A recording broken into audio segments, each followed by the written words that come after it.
페미니즘 집단에 대해서 어떻게 생각하세요? 이게 소위 이수역 사건하고 뭐 그런 사건이죠. 워마드하고 또 그런 문제인데, 나는 남녀 간 이게 좌우가 편가르게 하는 것도 참 힘든 대한민국인데, 남녀도 편가르게 하는 것은 옳지 않다는 생각입니다. 그래서 나는 대통령이 나는 페미니스트라고 자처하면서 그런 식으로 일방적인 정책을 추진하는 것, 나는 그거 옳지 않다는 생각입니다. 남자라면 누구나 페미니스트죠. 그러나 그것을 한쪽에 기우는 정책은 해서는 안 되고, 남녀가 똑같죠. 평등하죠. 평등하게 해야 된다고 생각합니다. KTNG 사장 인선에 청와대가 개입한 사실이 폭로됐다. 그것은 이 정부에서 이제 지난번에 아까 말씀드린 대로 김태우 6급을 미꾸라지라고 했는데, 이번에 신재민 씨는 쏘가리라고 이제 또 그러겠죠. 그렇지만은 제대로 하려면 이것은 자기들 말대로 한다면 과거 정부의 민간인 사찰 문제를 탄핵감이라고 했잖아요.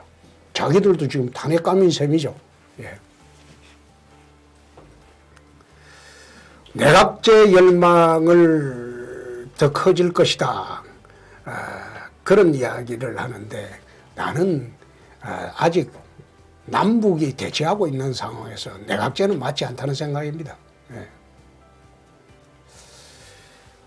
이거 너무 빨리 올라가니까 제가 답변하기 그렇네요.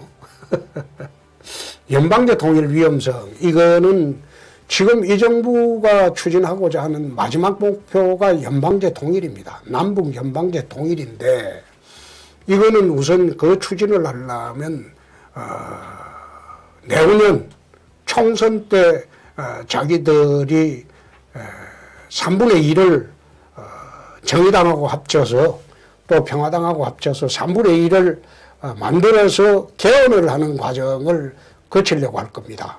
그래서 내년 총선 때, 내후년 총선 때 이것은 막아야 할 겁니다. 연방제 통일을 하면 왜 위험하냐? 예멘 같은 예를 들어보면, 예멘은 남북 예멘이 통일을 했다가 다시 갈라지게 된 가장 큰 원인이 체제가 다르기 때문입니다. 북한의 공산주의 체제와 우리 자유민주주의 체제는 연방제 통일을 할 수 없는 구조입니다. 그러니까 이거는 불가능한 것을 국민들 속에서 평화라는 개념으로 속에서 연방제 통일을 하자는 것이 이 정권의 목적입니다. 사법시험 부활시켜 주세요. 이 정권이 바뀌어야 될 겁니다. 정권이 바뀌면 사법시험은 반드시 부활을 해야 될 겁니다. 상속세 폐지는요, 원래 상속세를 폐지하는 게 이제 바람직합니다만은, 그렇게 되면 말하자면 부자는 부자대로 계속 살아가는 구조가 되기 때문에 어느 정도 상속세는 좀 인하를 지키는 것은 모르겠습니다만은 폐지하는 것은 좀 어렵지 않나, 나는 그런 생각입니다. 예. 기업 승계를 확대해 달라고 하는데, 사실 중소기업 같은 경우에는 상속세를 너무 많이 매기게 되면 팔아서 자식한테 줘버리는 그런 경우가 생깁니다. 그래서 기업 승계는 중소기업 같은 경우에는 소위 자식들이 가업을 이을 수 있도록 그렇게 해줘야 될 겁니다.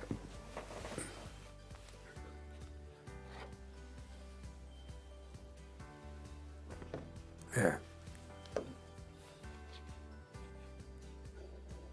자치경찰은 대한민국 같은 경우에는 나는 적절하지 않는 제도라고 생각합니다. 미국같이 광대한 나라에서는 자치경찰제가 필요하지만 우리나라 같은 작은 나라에서는 자치경찰제는 부적절하다.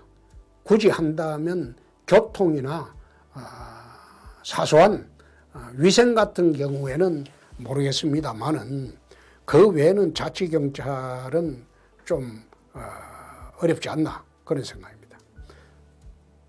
사형제도는 제 유튜브에 한번 자세히 이야기한 게 있습니다. 자세히 이야기한 게 있으니까 그거 참조하시기 바랍니다.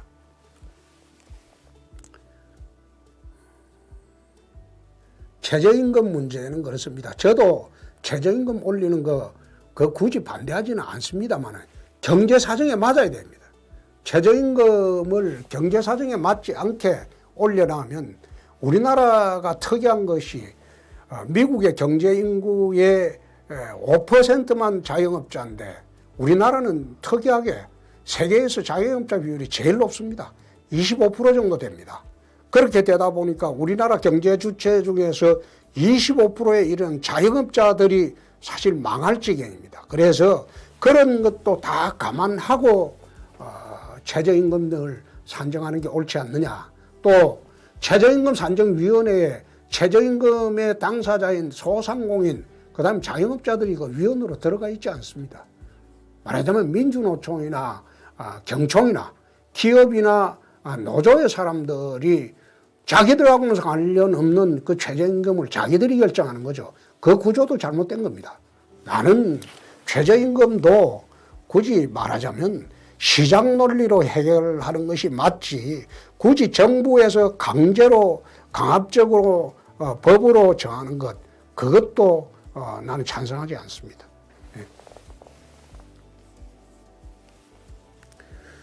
기업하기 좋은 나라를 우선 제일 먼저 하려면 국가가 갑질을 안 해야 되겠죠. 지금처럼 문정부가 하는 것은 국가 갑질 경제입니다. 말하자면 국가가 사회주의식으로 모든 방면에 기업을 압박을 해서 말하자면 그 나라를 운영하려고 하는 이런 잘못된 구조 하에서는 기업하는 사람이 없습니다. 기업한테는 무한대의 자유를 줘야 됩니다. 그리고 법인세를 낮춰야 됩니다. 낮추고 모든 규제를 철폐하고 그렇게 해서 그리고 또 하나 추가할 것은 강성기종 노조를 법대로 처리를 해야 됩니다. 그렇게 해서 강성기종 노조의 나라가 안 되도록 해야 됩니다. 그래야서 기업들이 열심히 노력하죠. 지금 6,000명이 보고 계신다는데 감사합니다.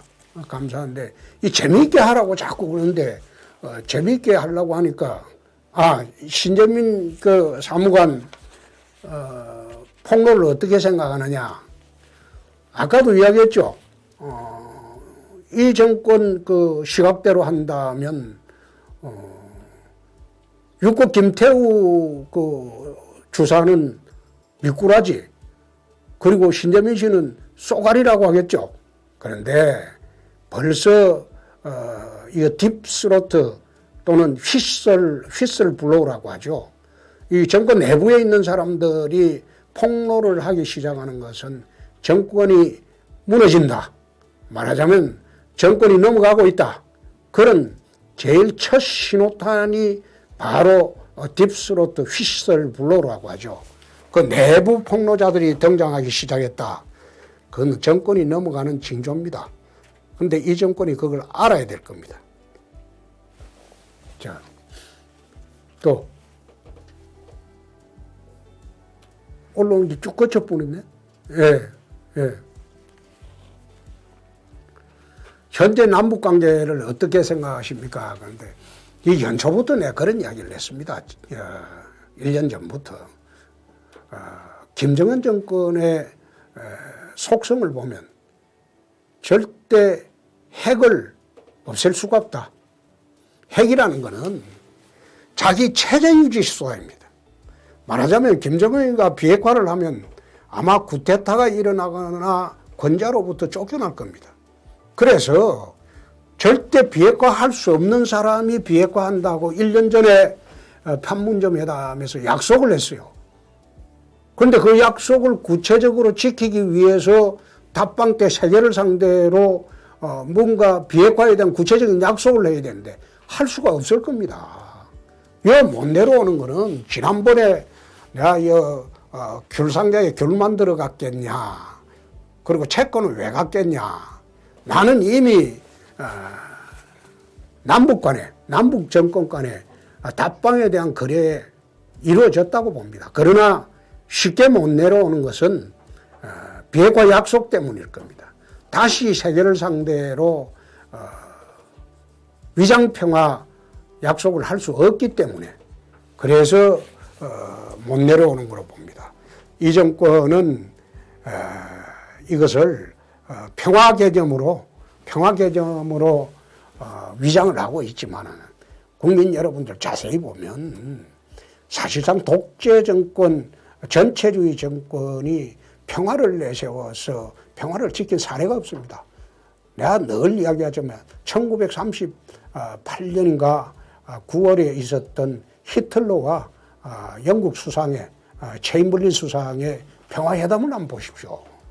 그때 체인벌린 수상이 히틀러하고 미넨협정을 맺고 그 조약서를 들고 합의서를 들고 런던 공항에 내리면서 런던 시민들한테 여기에 평화가 있다 그랬습니다. 근데 6개월 뒤인가 2차 대전이 일어났어요. 전체주의자들 독재 정권하고 평화가 어디 있습니까? 평화 없죠. 그러면 우리가 살 길은 튼튼한 안보를 통해서 소위 국제적인 제재를 통해서 스스로 자기들이 비핵화하도록 그렇게 만들어야죠. 사모님하고 사이가 좋으신가요? 42년 동안 사이 좋습니다. 나는 집사람이 일찍 들어오라고 11시 전에 들어오라고 늘 이야기하기 때문에 11시 전에 집에 갑니다.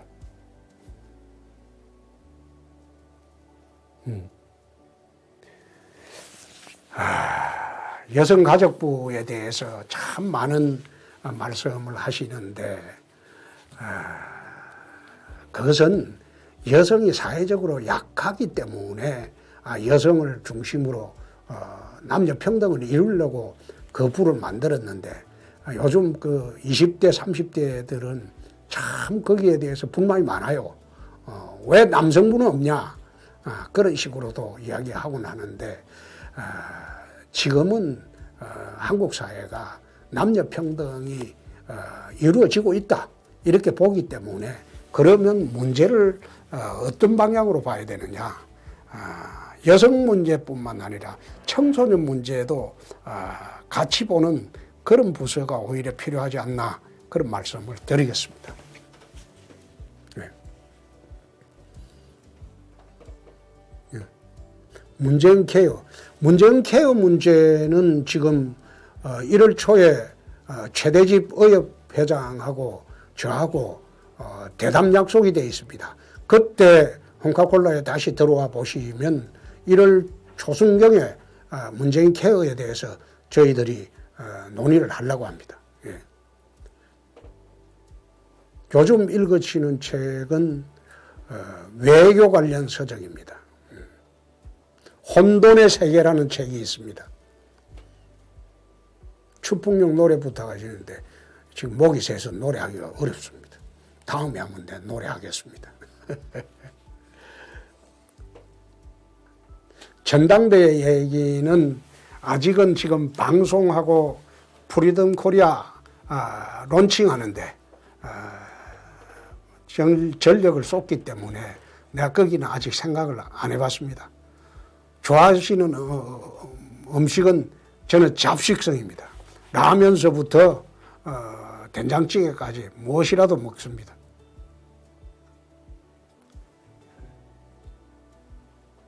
애국당이 박근혜 사면을 기치로 고연령층을 흡수하고 보수 젊은 연령대가 분열되고 있다고 하는데 나는 그게 애국당의 이름으로 그게 박근혜 사면이 되겠습니까?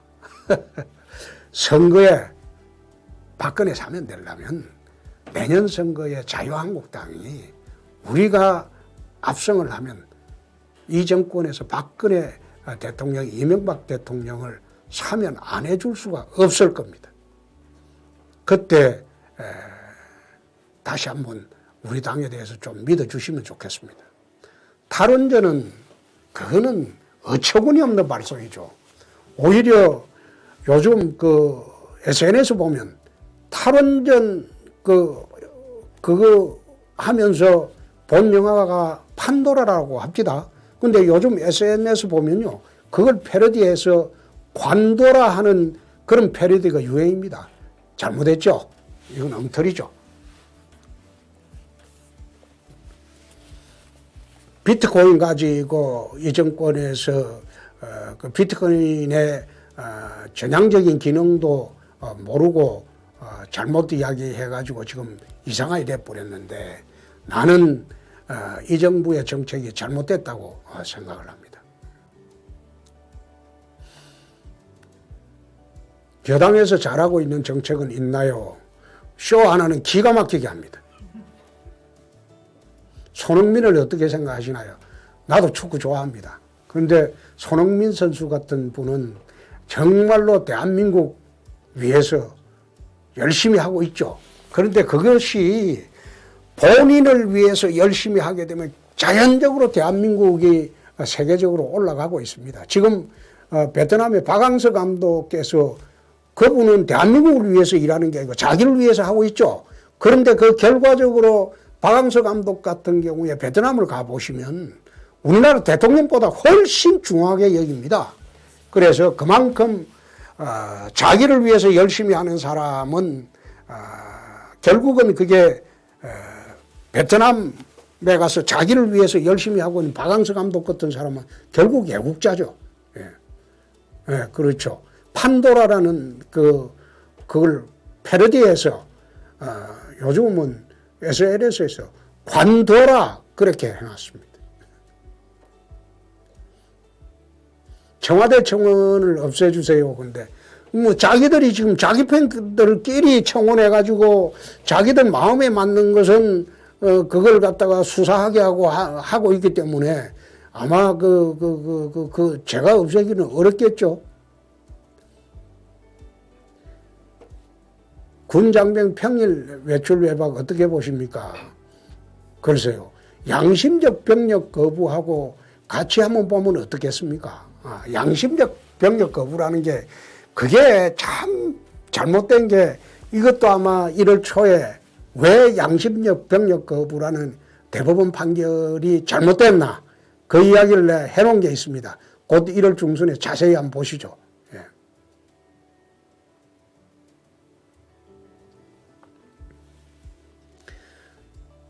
대통령 되면 불체자 어떻게 처리하실 겁니까? 불체자가 문제가 아니고 이게 소위 그 한국의 난민하고 최근에 예멘 난민 문제가 핫 이슈가 됐는데, 나는 거기에 이해하기 힘든 게 예멘 난민 문제 같은 경우에, 예멘 같은 경우에는 그 주변에 중동 지역 그리고 가까운 유럽에 얼마든지 갈 수 있는데 왜 지구 반바퀴를 넘어서 우리나라 와서 난민 신청을 하는지 이해하기 어렵다. 나는 예멘 난민은 들어오는 걸 불허하고 이분들은 중동의 인근 국가로 가는 것이 옳지 않느냐, 난 그런 생각입니다. 어장 코디 배은진 사장이 해줬습니다.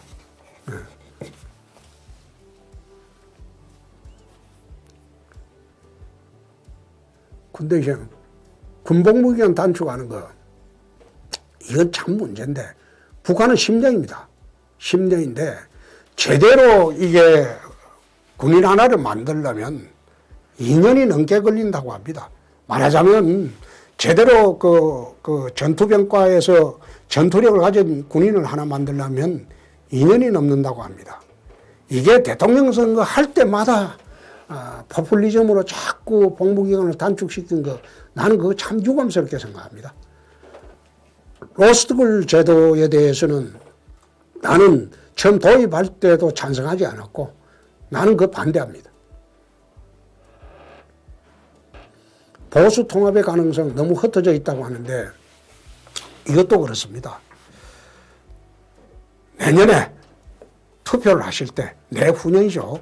투표를 하실 때 국민들이 하나로 뭉치게 선택적으로 집중을 해줘야 됩니다. 그러면 자동적으로 가짜 보수들은 없어지고 실제 우리 보수들은 하나가 될 수가 있습니다. 그것은 나는 국민들이 해줘야 될 문제지, 그것은 인위적으로 통합하는 것은 옳지 않다는 생각입니다. 김성태, 김무성, 장제원, 남경필 같은 철새들은 당에서 안 쫓아내시나요? 이 사람들 순간적으로 자기들 소신대로 지난 탄핵 때 판단을 저는 잘못했다고 보는데 한 일은 있지만은 사실 지난 탄핵 때 남아 있었던 분들도 박근혜 탄핵 막기 위해서 온몸을 다해서 막은 일이 있습니까? 남아 있은 사람들은 그 눈치나 봤죠. 그 똑같죠. 신재민의 진정성은 어떻게 되나요? 예. 진정성은 어떻게 되나요? 사실 진정성의 문제는 그 사람이 폭로를 함으로써 얻는 불이익과 폭로를 하면서 얻는 이익에 그걸 한번 형량을 한번 계산해 보세요. 그분이 폭로를 하면서 얻는 이익이 뭐가 있습니까?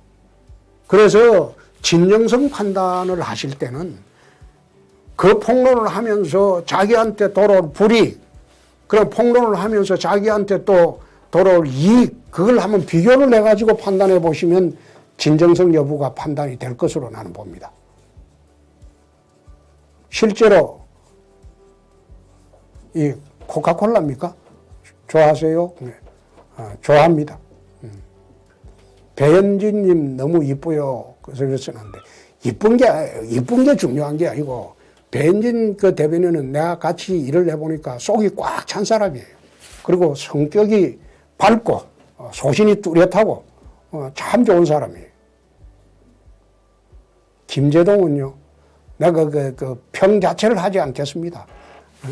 평할 만한 그런 사람이 안 된다고 봅니다. 네.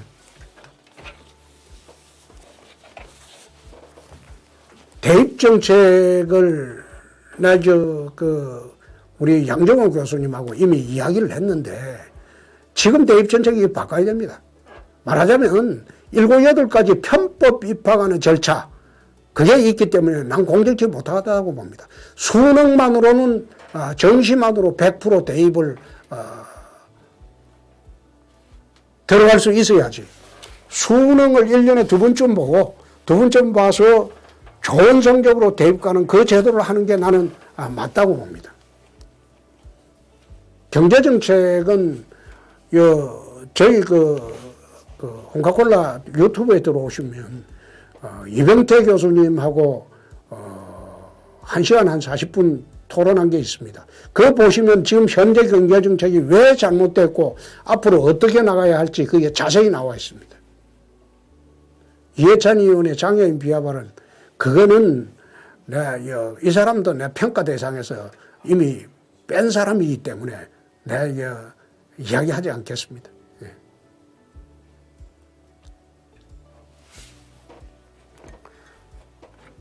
전쟁 가능성 이야기하시는데 남북이 군사적 균형이 맞을 때는 절대 전쟁은 일어나지 않습니다. 군사적 균형이 깨어질 때 언제나 전쟁은 일어납니다. 나는 북한은 지금 군비 축소나 하고 있는지 모르지만은 GP 철거 저거 하고 저 평화쇼를 미리 하는 게 이게 옳은 건지 나는 이해가 안 됩니다. 그리고 도대체 군인이 나라를 지키는 게 군인인데 철조만 끊어가지고 여당 의원들한테 나눠주고 생쇼를 하는 게 나는 그런 사람이 군인이 되는 거 그것도 전방사단장이라는 사람이 나는 이해하기 어렵습니다. 그래서 이런 식으로 나라 운영하는 거는 참 걱정스럽습니다.